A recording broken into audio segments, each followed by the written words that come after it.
All right, good evening and welcome to the final episode of Play by Play off air and online. You're probably sitting here wondering, where are they? We're not in studio.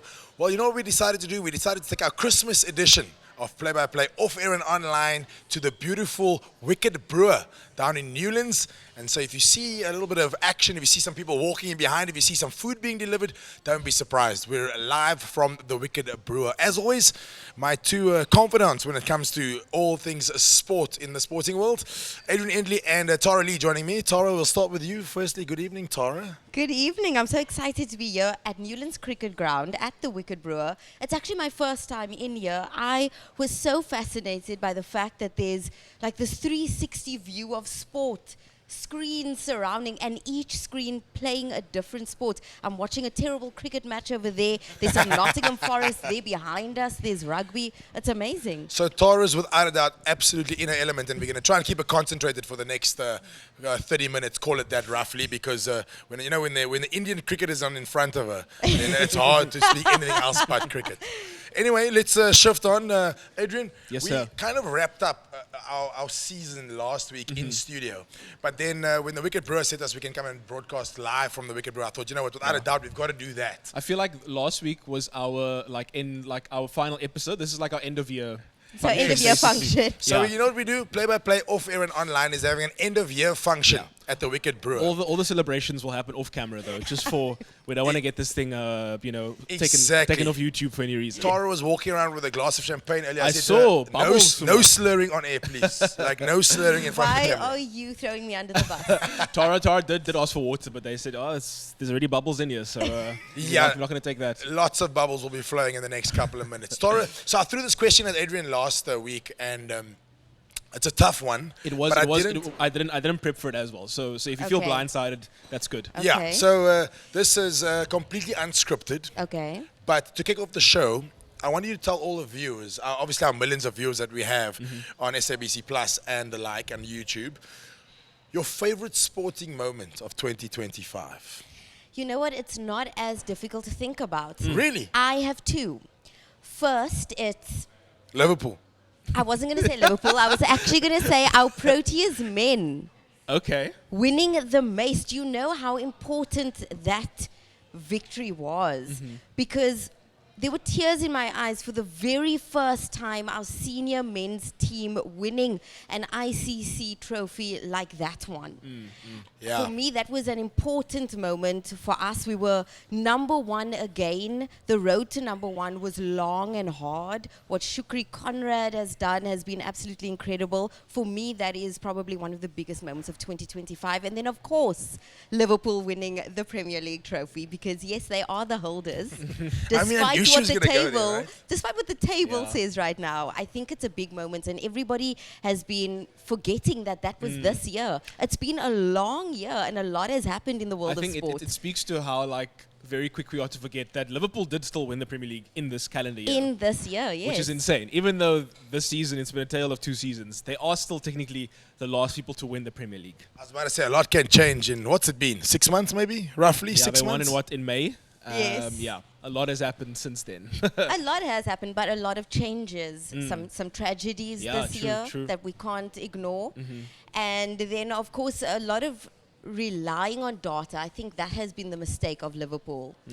I think Relying on? on data. Okay. Yeah, after do you mean by that? After Jurgen Klopp left, they relied on data and stats in order to choose Arne Slot.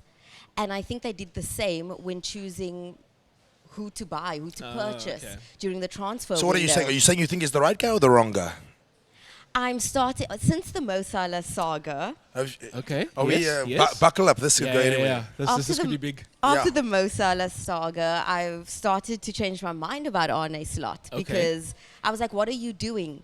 I understand when people say that Mo Salah shouldn't have spoken to the media, but there's a reason why he feels the way he does and why he says there's no relationship. Where was the conversation before he had to speak to the media? And then watching this past weekend, I feel like Salah should be complaining every week because Liverpool looked incredible. They weren't perfect, but they looked like the Liverpool that I know. And we started playing that defensive game a bit better, which was beautiful to see.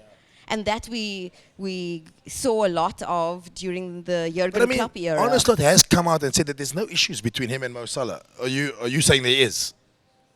I mean, Arne Slot has come out and he said a lot of things. So I don't know. I don't As know. a staunch Liverpool supporter, I feel like you're turning against your manager. Am I I'm right? just saying that he better do something quickly. And Yeah. I think, like I said now, I think the problem is relying on data. And Yeah. data and people are two different things. So like wait, Alexander if Isak. I could ask you now, Yes. if you had to make a choice, either Arne Slot stays or Mo Salah stays at the club, who would you rather have? Wow, that's a Mo tough Salah question. stays. Really? Of course. Okay. There's no question. Do you think Okay. he's that important to this Liverpool side? I do. And even though he hasn't been at his best, he hasn't because the rest of the team haven't been at their best. Yeah. You can't blame him. Yeah. He's not the defender. Okay, yeah, I mean, I hear you, and we can probably harp on this for at length when it comes to obviously the performances of Liverpool in this current season, etc., etc. As we wrap up the year and as we wrap up, sort of, you know, our Christmas edition of Play by Play Off Air Online. I know you and Adrian having a bet that you know who's going to finish above United or Liverpool, and if Liverpool ends above United, Adrian will wear a Liverpool shirt, and if Man United end above Liverpool, then you'll wear a Manchester As United it stands, shirt. where's Liverpool, Adrian? Okay, so Liverpool are currently on top, but remember United are playing Game in as we're hand, speaking, have a yes. game in hand. So by the time this is, just know I will be very smug because we will win our match. And Will we you be win? above Liverpool. Why Okay, will but as you we win wrap up that the as we match? wrap up the year, I mean, all in all, would you say where do you are you happy with where Liverpool are at as you wrap up the year? Other teams, we won't talk too much about United. I think that's blowing hot and cold, and the less Yeah. said, probably the better at the moment. But if we wrap up football as a whole in the Premier League, It's very difficult because of where we are right now in the league. It's still early in the league. It's not even Christmas yet. So I'm not happy. But if I'm judging by the past weekend, I'm happy in the direction that we're going. Yeah. But I think it's a bit too soon for me to say, oh, yeah, I'm very happy with this Liverpool team at the moment. we could certainly talk at length, folks, about Liverpool, about the Premier League, and so forth. But we won't dive too much into it. Of course, Season 2 is coming, and Season 2 will unpack AFCON. We'll talk a lot about local football. Of course, the PSL is underway, and we'll try and unpack what's going on in the PSL. As we wrap things up, Adrian, we've got to shift focus just a little bit. We've got to talk some rugby, of course, without a doubt. The Stormers' performances are second to none. Sasha's La Rochelle. against La Rochelle over the weekend. Sasha coming in at 10, Kobus Reinach showing exactly what he's capable of. Yeah. Again, if I asked you your standout performance, I suppose, what's your like shining light from a rugby point of view this year? Well, I mean, as you say, definitely the Stormers. I think heading into this, for some reason, I had some confidence the Stormers would perform. But I think they've exceeded anyone's expectations for how well they've done, especially in a competition like the Champions Cup. They haven't been that good. But in these last two matches, I thought that's where they would slip up. Yeah. But they haven't. And they've And gotten also, quite this Champions convincing Cup is wins. a La Rochelle tournament Yeah, almost. yeah, yeah, One yeah. feels Yeah, like they've they won don't. it twice. Yeah, they don't feel like they pay too much attention to anything else. But the Champions Cup is where they really. Because the Champions Cup is kind of like the Champions League Yes, of rugby. Yes. So look, obviously it would be great if we could win the URC, but imagine if the Stormers could win the Champions Cup. I mean, that would be probably one of their biggest achievements ever, playing in this very competitive league against like the best teams in the world. Well, this is my question to you then. Do you think we've got the depth based on the squad that we have to be invested in all the different competitions and the amount of rugby that is currently being played across the board? That's always the question. And I think what happened a lot last season was we actually didn't send our strongest teams every time to go travel for the Champions Cup. Yeah. I think we might look at that differently this time around. But I am hopeful, given when we started the URC this season, we were missing obviously quite most Yes. of our Springboks, so they were also on tour. And we still managed to get really good results. I think the Stormers have brought in a lot of depth, and they have a lot of youngsters as well coming through the ranks. Like I know the Western Province have signed a lot of players who took part in that Under-20 World Cup as well, who still haven't featured yet for the Well, I mean, Stormers. to be honest with you, it's about time. Because Yeah. if you consider like the talent of the pool of talent that we have in the Western Cape from a rugby point of view, the schools, the breeding ground for what we have here, we should without a doubt be head and shoulders above. Western Province I'm talking about specifically Definitely. should be head and shoulders above the rest. Yeah. What do you think the rest, what do you think Dobbo or John Dobson has done right that has made the Stormers this effective this early on in the season? Sure. That's a very good question. I wish I could give you the answer, It but is I a good question. what I do think is maybe if I'm taking a wild guess, it could lend itself to something that we spoke about at length at the beginning, just before the season, with the Curry Cup, because obviously there was quite a lot of criticism given to the fact that the Stormers weren't playing. weren't playing the Sharks. Do you think that the fact that we gave so many youngsters a chance to experience rugby at a slightly higher level, even on the Curry Cup, we all know, folks, was slightly watered down this year, respectfully. The fact that Western Province were clever enough and had the foresight to go and say, right, let's breed a bit more of these youngsters, so that when the Champions Cup, when the other competition, the URC starts, we've got players that have got a good bit of game time under their belt, number one, and number two, have experience at a slightly higher level. Yeah. And also, we also rested a lot of our key players. So our players, our key players, had quite an extended sort of holiday period to actually just recover, focus on getting ready for the next season. So it was almost like a double edge where we were able to give these young players some experience in a bigger league than they used to.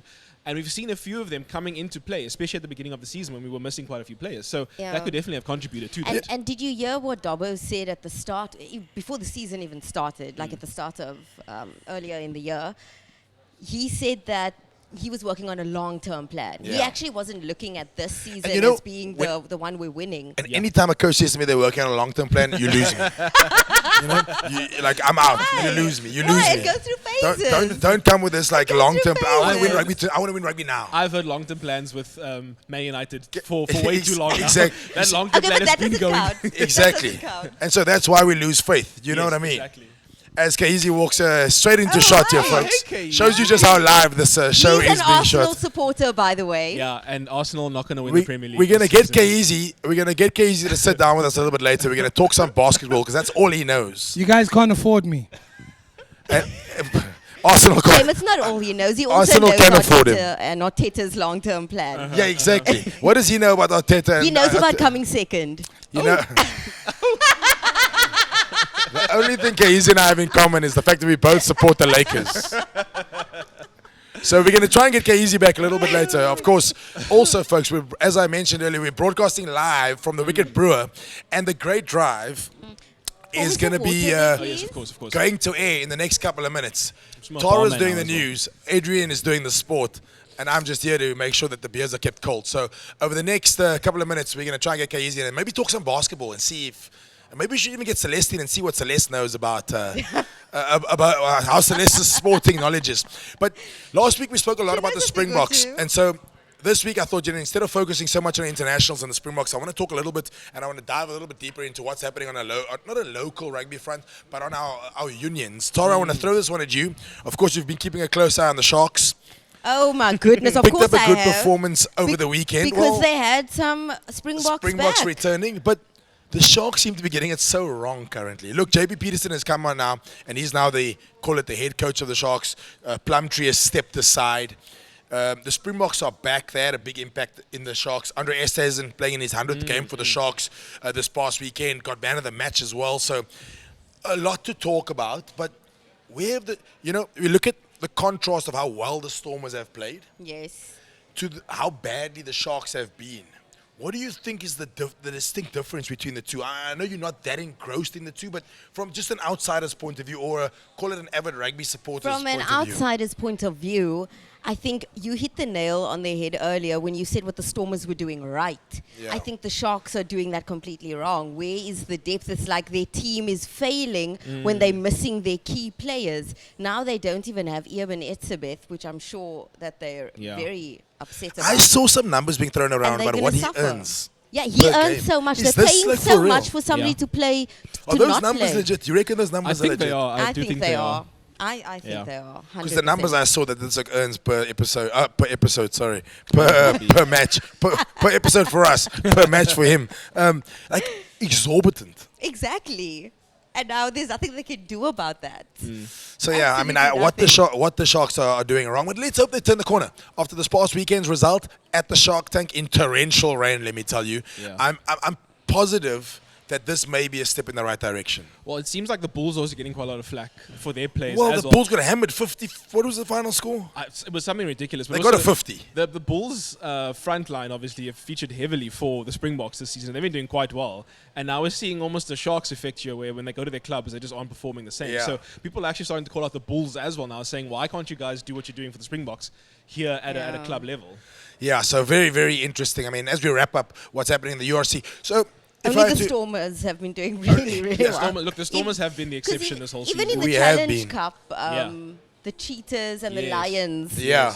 Well, that was where I was going to go to. I mean, as we wrap up the year from a union rugby point of view, not Yeah. international rugby, because we did that last week, and we don't want to harp on. We don't want to flog a dead horse. We know the Springboks have been unbelievable. I think next year the greatest rugby rivalry is going to be super exciting to watch. The fact that Definitely. you're going to see All Blacks playing against the Sharks, playing against the Stormers. Yeah. It's going to be. I mean, I almost facing don't want them to Haka. play so much rugby against us. Because I The don't Springbok- want the- them to the- be completely prepared when we Yes. reach World Cup. Oh, wow. And They you might know be what? onto something there.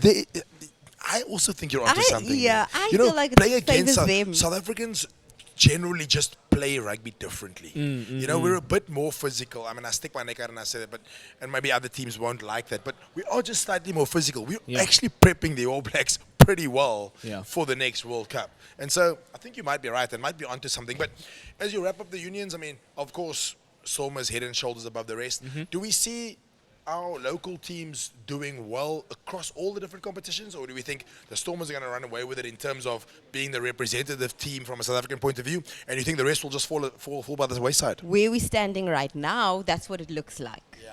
That I'm sorry, but the Stormers really are head and shoulders above the rest. Yeah.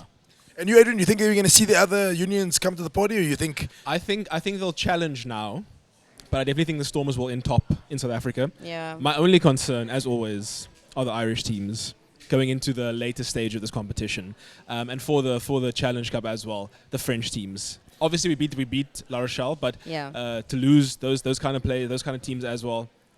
Well, this is where the value of the fact that it's very important for the Stormers to do well across the board, because home ground advantage will play a massive role. Playing the Stormers at the DHL Stadium is way more daunting than potentially a Stormers team having to travel to the UK Yeah. True. or you know what I mean, to go and Yeah. play. So very interesting as we there sort of is try and wrap things up. There is one thing that I do want to touch on, and that is the drama of Mbokazi from Orlando Pirates moving to the MLS in the United States, Morgan- Chicago Fire. Morgan, have you seen what Tara has gotten herself into online? Okay, but like I need to actually show Morgan. I need to show Morgan because I think for him to really get a true understanding. Tara has gotten herself into internet heat. Listen, Trouble. I don't think I'm in trouble. No, you aren't. Because You aren't. I listened to Hugo Bruce and I listened to the entire press conference, which means I have context. I am not taking anything out of context. So what ESPN Africa did is they took this quote where Bruce said, "I can assure you he is a black guy, but he will get out of my room as a white guy." So now let me give you a little bit of context Yes, here, please, yeah, Morgan. give Yeah, I He- need context Give the there. context. I think it's important to have this conversation because I also want to know what your first impression of that quote was. Bruce was angry because Mbokazi, late to training, he said that he missed his flight. Nobody knew what the reason was. Orlando Pirates didn't know what the reason was. And so Bruce was angry. He's like, "You're getting a call up for AFCON. We're playing. We are playing a friendly against Ghana. AFCON is less than a week away. Yeah. Why are you being so ill-disciplined?" This also just after his big money move to Chicago Fire. This obviously, is also after the big money move, which Bruce was also upset about because he's saying that's a money move, not a football move. Yeah. We're trying to improve our young players. And he's young, 19, 20. Yeah. So Bruce was angry, and understandably so. So he was saying, listen, he's going to get Mokazi in his room, put the fear of God in him, basically, and he's going to leave a white man. That's what he used. But I am positive that But he why meant did- white as a sheet. Like, Yeah. he'll be so shocked Yes, okay. after the lamb basting. like the he'll blood will be, get- you know, like the blood, term is like the blood is drained from your face. exactly. That you're pale, you'll be pale. basically. Yeah. Exactly. But now, what was your impression when you saw that quote? Were you immediately thinking, "Oh, is this a racist remark?" Thank you. this The is Wicket Brewer document. starting to look at like they're spoiling us here. Sorry to interrupt you. Sorry, I we're hope bringing in that some table's tables and full chairs drink. here. I think I We got were a so funny passionate feeling you were a spread is coming here. They can see you getting so heated. They need to calm you down here. But nonetheless, quickly. Okay, so when you read it, I was like, that's awkward. Because you heard the words black Yes, and Yes, then and white. white. Black guy needs to be a white And guy. we all know in South Africa, we The don't talk minute about you it. say any, Correct, you know? mention any color. Yes. But now that you've given me context, And I'm remember, in English agreement. isn't even his second language. Correct. So now that you've mentioned it, I'm in agreement. You know, white as in pale white, because I've shouted at you and I've Because given that you. is that's the expression. Like you Yes. like Yes. you like white in the face. You're like But white did as he- a sheet. So this is obviously a reporter trying to Take that out of context. correct and sell. Yes. Papers, And whatever then a it may be. political party also decided that they were going to take Bruce to Hop on this. the Human Rights Commission. Oh wow! Yeah. And SAFA has come out and said, listen, we stand by Bruce. We know what he meant. We know that his English is not good. We understood exactly what he Yeah. was saying. Yeah. Okay, so they have. So they Safa stood backing him. behind him. SAFA is backing him. I don't know if there's been an update on because he was reported to So the where Human we Rights at Commission. now with this? Where we at now with this? Call it saga. The last thing I saw was SAFA backing him. Yeah. And I honestly, you can't just take something to the highest court in the land. Yeah. You have to have proper evidentiary material. And unfortunately, just saying Adrian is a colored man and when he leaves my side, he's going to be a white man, that is not, I don't think that is enough evidence.